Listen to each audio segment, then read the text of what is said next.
عزيزي الكاتب ما تاخدش أفكار روايتك من رواية، خدها من الكتب. يعني مثلا هنا بيقول لنا إن في بلاد ما بين النهرين كان في أسطورة سومرية بتتكلم عن بحر الشمس المشرقة الموجودة في مملكة دلمون.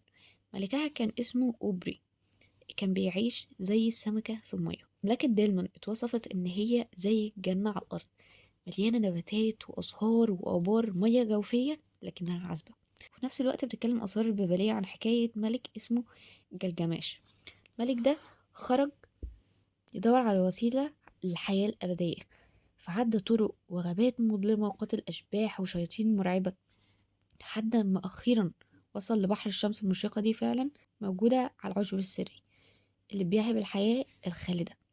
وقتها طبعا من كتر التعب نام عشان يستريح شوية في طريق عودته لوطنه. وقتها غفلته واحدة من الحيات وسرقت العشب بتاعه وأكلته، وعاد جلجماش خائب ككل بني جنسه اللي ما بيقدرش ان هما لا يقاوموا النوم ولا ان هما يتغلبوا على الموت. طيب ماذا لو بقى ان احنا اخدنا الفكرة دي وفبركناها شوية، غيرنا فيها شوية حاجات بحيث ان هي تصلح اكتر قصة، زي مثلا ان احنا نقول ان هيبقى فيه ملك اللي هو زي جلجماش كده هينطلق في مغامرة عشان يدور على سر، مش الحياة خالدة تحديدا، وإنما إن هو ياكل عشبة تخليه ما ينامش أبدا، عشان هو مثلا ملك عادل وشايف إن هو وقت النوم ده يبقى أحسن إن هو يستغله في إن هو يقدر إن هو يقوي مملكته أكتر وأكتر.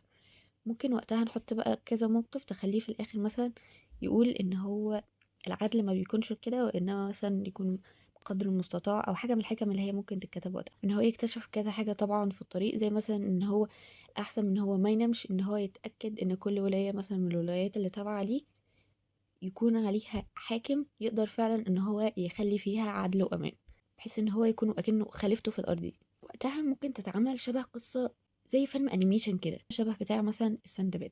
بس الأهم من كده إنك تقولي يا عزيزي كده، لو أنت هتستخدم فكرة زي دي في الرواية بتاعتك هتستخدمها إزاي؟